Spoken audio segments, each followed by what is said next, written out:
नमस्कार। Mutual fund course के इस 5वें एपिसोड में आपका स्वागत है। तो आज हम NFO that is new fund offer और ऑफर डॉक्यूमेंट्स के बारे में बात करेंगे।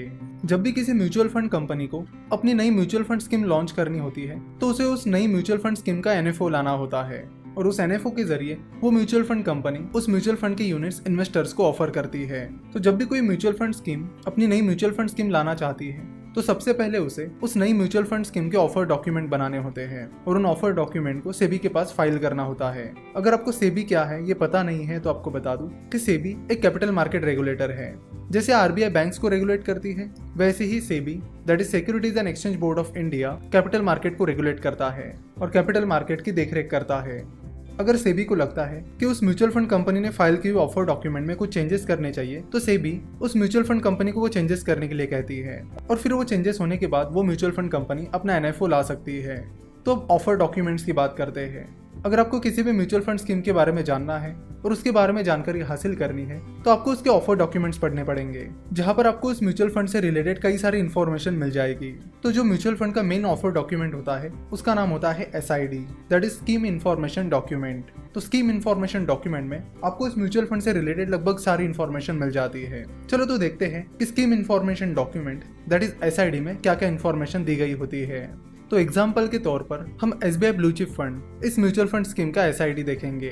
तो SID में सबसे पहले यहाँ ऊपर आपको रिस्कोमीटर दिखेगा जो आपको बताएगा कि ये म्यूचुअल फंड में कितना रिस्क है। रिस्क लो है, मॉडरेटली लो है, मॉडरेट है, मॉडरेटली हाई है या हाई है। तो जैसे कि आप देख सकते हैं कि SBI ब्लू चिप फंड एक moderately high mutual fund scheme है जिसका रिस्क मॉडरेटली हाई है। अगर आप कोई ऐसे इन्वेस्टमेंट करना चाहते हो जिसमें रिस्क लो है तो SBI ब्लू चिप फंड आपके लिए सही नहीं रहेगा। ये चीज आपको ये रिस्कोमीटर देखकर पता चल जाती है।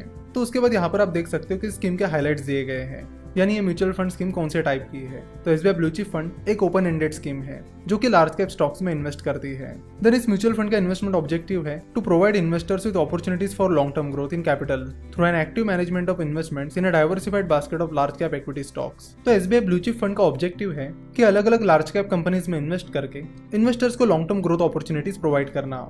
उसके बाद और भी कई सारी इन्फॉर्मेशन दी गई है कि लिक्विडिटी यानी आप आसानी से इस म्यूचुअल फंड स्कीम के यूनिट खरीद और बेच पाओगे या नहीं। तो यहाँ पर आप देख सकते हो कि लिक्विडिटी के आगे लिखा है ओपन एंडेड स्कीम। ये ओपन एंडेड स्कीम है इसलिए आप आसानी से किसी भी दिन इस म्यूचुअल फंड स्कीम के यूनिट्स खरीद और बेच सकते हो। मिस सोहिनी अंदानी SBI ब्लू चिप फंड की मैनेजर है। उसके बाद आता है बेंचमार्क इंडेक्स। चलो तो समझते हैं कि ये बेंचमार्क इंडेक्स क्या होता है। कोई म्यूचुअल फंड स्कीम अच्छा परफॉर्म कर रही है या नहीं ये आपको कैसे पता चलेगा। तो म्यूचुअल फंड स्कीम कैसा परफॉर्म कर रही है ये चेक करने के लिए आपको उस म्यूचुअल फंड स्कीम के रिटर्न्स उसके बेंचमार्क इंडेक्स से कंपेयर करने होंगे। हर म्यूचुअल फंड स्कीम का एक बेंचमार्क इंडेक्स होता है।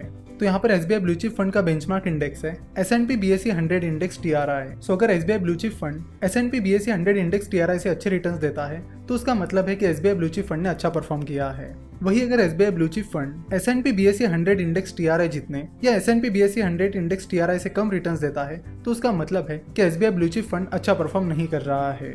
चलो तो देखते हैं कि SBI ब्लू चिप फंड ने अच्छा परफॉर्म किया है या नहीं।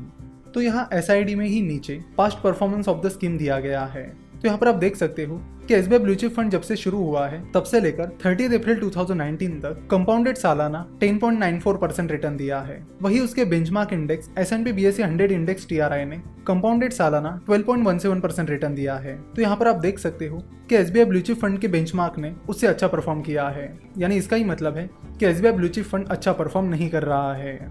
उसके बाद आता है प्लान। तो हर म्यूचुअल फंड स्कीम के 2 प्लान होते हैं, डायरेक्ट प्लान और रेगुलर प्लान। जब आप म्यूचुअल फंड स्कीम किसी डिस्ट्रीब्यूटर या फिर एजेंट के जरिए खरीदते हो तो वो म्यूचुअल फंड का रेगुलर प्लान होता है जिसमें आपको एक्स्ट्रा कमीशन लगता है। वही अगर आप उस म्यूचुअल फंड स्कीम को सीधे उस म्यूचुअल फंड कंपनी से खरीदते हो तो आपको कोई एक्स्ट्रा कमीशन नहीं लगता है और ऐसे प्लान्स को डायरेक्ट प्लान कहा जाता है। तो आप जब किसी म्यूचुअल फंड स्कीम को डायरेक्ट प्लान के जरिए खरीदते हो तो आपको एक्स्ट्रा कमीशन नहीं लगता है।